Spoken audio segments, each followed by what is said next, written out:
अस्सलाम वालेकुम प्यारे बच्चों। स्टोरीज़ फ्रॉम द कुरान यानी कुरानी कहानियाँ के साथ अंबरी हसीब हाजिर है। आप जानते हैं कि इस प्रोग्राम में हम आपको रोज़ाना एक दिलचस्प और मालूमाती कहानी सुनाते हैं जिसमें कोई ना कोई नसीहत और सबक भी ज़रूर होता है। इस कहानी में आप भी हमारे साथ शरीक रहते हैं, आपसे सवाल जवाब का सिलसिला भी होता है और हमारे साथ यहाँ स्टूडियो में भी प्यारे प्यारे छोटे छोटे बच्चे बैठे हुए होते हैं जो ये कहानी बहुत शौक़ से सुनते हैं। आज हम आपको स्टोरीज़ फ्रॉम द कुरान जो साजिदा ज़ैदी साहिबा ने तहरीर की है और ऑक्सफोर्ड यूनिवर्सिटी प्रेस से ये पब्लिश हुई है, इस किताब में से हम आज आपको कहानी सुना रहे हैं इब्राहीम और नमरूद की। अब हज़रत इब्राहीम के बारे में तो बच्चों आप काफ़ी जान गए हो, लेकिन नमरूद कौन था इसके बारे में बताना बाकी है। पहले देखते हैं पैकेज और फिर सुनते हैं पूरी कहानी।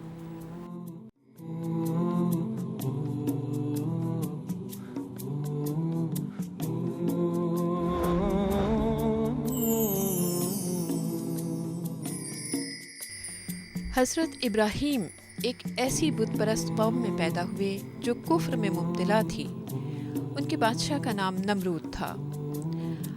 हज़रत इब्राहीम के वालिद आज़र खुद भी बुत बनाते थे। हज़रत इब्राहीम शुरू ही से ये समझते थे कि पत्थर के बुत इंसान के काम नहीं आ सकते। यही उन्होंने अपनी कौम को भी समझाया, लेकिन वो नहीं माने। एक दिन हज़रत इब्राहीम ने मौका पाकर सारे बुत तोड़ डाले और लोगों के पूछने पर उन्होंने जवाब दिया कि जो बुत अपनी मदद नहीं कर सकते वो तुम्हारी मदद कैसे करेंगे। जी बच्चों, तो ये तो आपको थोड़ी सी हिंट थी कहानी के बारे में कि आपकी समझ में आ सके कि कहानी क्या है। अब हम आपको तफसील से सुनाते हैं कि आज से बहुत बहुत साल पहले इराक़ में एक आदमी रहता था जिसका नाम आज़र था और वो बुत बनाने का काम करता था। उसके यहाँ एक बेटा पैदा हुआ जिसका नाम इब्राहीम था। जब वो इब्राहीम थोड़ा सा बड़ा हुआ तो उसने ये सोचना शुरू किया कि ये बुत हमारे माबूद कैसे हो सकते हैं, हमारे मालिक कैसे हो सकते हैं। इनको तो हमने ख़ुद बनाया है। अपने हाथों से हम जिन बुतों को बनाते हैं जो न बोल सकते हैं, जो न सुन सकते हैं, जो न देख सकते हैं, वो हमारे अल्लाह कैसे हो सकते हैं। इसी बात को उन्होंने सोचना शुरू किया और चूँकि वो बहुत नेक थे, बहुत अच्छे इंसान थे, तो अल्लाह ताला ने उन्हें अपने पैगंबर के तौर पर मुंतखब किया। जब वो बड़े हुए तो उन्होंने यही बातें करनी शुरू की कि हमें इन बुतों की इबादत नहीं करनी चाहिए, बल्कि सिर्फ़ अल्लाह की इबादत करनी चाहिए। जब उनके वालिद आज़र ने ये बातें सुनी तो उन्होंने उन्हें डांटा और कहा कि अगर तुमने ऐसी बातें करनी बंद नहीं की तो मुझे डर है कि कहीं तुम मारे ना जाओ। लेकिन हज़रत इब्राहीम तो बहादुर आदमी थे। और बच्चों, अब तक ये तो आप समझ गए हैं और आप भी ये बात समझ चुके हैं कि जिसको ये यकीन हो कि अल्लाह उसके साथ है, वो सिवाय अल्लाह के किसी से नहीं डरता। तो हज़रत इब्राहीम भी नहीं डरते थे, इसलिए उन्होंने लोगों को ये कहना शुरू किया कि भाई इन बुतों की पूजा मत किया करो, ये बुत तुम्हारे खुदा नहीं हो सकते। लेकिन लोगों की समझ में बात ही नहीं आती थी।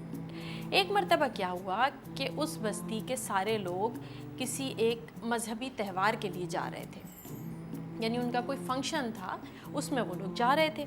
तो हज़रत इब्राहीम ने कहा नहीं, मैं तो बीमार हूँ। उन्होंने बहाना किया और वहीं रुक गए। जब वो सब लोग चले गए तो हज़रत इब्राहीम उस जगह गए जहाँ बहुत सारे बुत रखे हुए थे और लोग उनकी पूजा किया करते थे।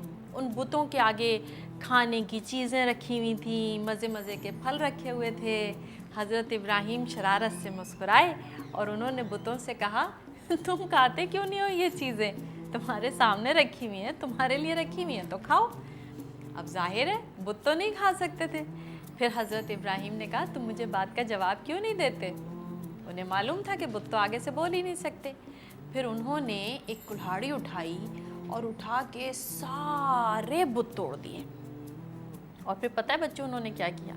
उन्होंने वो कुल्हाड़ी उठा के जो सबसे बड़ा बुत था उसके हाथ में पकड़ा दी, उसके पास खड़ी करके वो कुल्हाड़ी, और वो निकल के चुपचाप से आके अपने घर में लेट गए। अब जब लोग वापस आए और उन्होंने देखा कि उनके सारे बुत टूटे हुए हैं, तो उन सब ने कहा कि ये इब्राहीम का काम होगा, वो हमारे बुतों को बुरा भला कहता रहता है और इसी ने ये हरकत की है। अब जनाब उन्होंने हज़रत इब्राहीम से पूछा कि ये तुमने किया है? तो हज़रत इब्राहीम ने कहा कि मैंने तो नहीं किया। अब किसने किया है ये आप बुतों से पूछ लीजिए। ہو سکتا ہے یہ جو سب سے بڑا بت ہے اس کے ہاتھ میں کلہاڑی ہے، اسی نے مارا ہے ان سارے بتوں کو، اسی نے توڑا ہے۔ اب لوگ بڑے پریشان ہوئے، ظاہر ہے بت تو جواب نہیں دے سکتے تھے، تو انہوں نے حضرت ابراہیم سے کہا کہ تم جانتے ہو کہ وہ جواب نہیں دے سکتے۔ تو حضرت ابراہیم مسکرائے اور انہوں نے کہا کہ وہ جو جواب نہیں دے سکتے وہ تمہاری کوئی دعا کیسے پوری کر سکتے ہیں، اس لیے وہ تمہارے خدا نہیں ہو سکتے۔ لیکن لوگوں کو یہ بات سمجھ میں نہیں آئی اور لوگ حضرت ابراہیم کی شکایت لے کر نمرود کے پاس گئے۔ اب نمرود کون تھا؟ نمرود اس وقت عراق کا بادشاہ تھا۔ اچھا، وہ صاحب چونکہ بادشاہ تھے تو وہ بھی اپنے آپ کو خدا سمجھتے تھے اور لوگ ان کی بھی پوجا کرتے تھے، تو انہوں نے بڑے مزے سے یہ کہا کہ میرے علاوہ کوئی خدا کیسے ہو سکتا ہے۔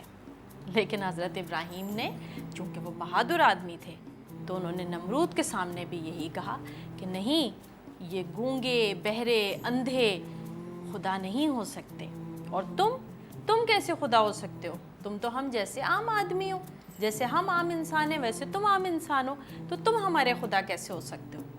یہ سن کے نمرود کو بہت غصہ آیا اور اس نے کہا کہ بھائی یہ تو بات مان ہی نہیں رہا ہے، اس لیے اس کو آگ میں ڈال دیا جائے، اور کہا کہ اب جب تمہیں آگ میں پھینکا جائے گا پھر تمہارا خدا کیا کرے گا؟ اب جناب ایک بڑی سی آگ جلائی گئی اور اس کو خوب گرم کیا گیا، خوب آگ جلائی گئی۔ جب وہ آگ خوب بڑی ہو گئی، خوب زیادہ تیز گرم ہو گئی، تو پھر انہوں نے حضرت ابراہیم کو اس آگ میں ڈال دیا۔ بڑی دلچسپ کہانی چل رہی ہے لیکن درمیان میں آ گیا ایک چھوٹا سا وقفہ، تو یہاں لیتے ہیں بریک اور جلدی سے واپس آتے ہیں۔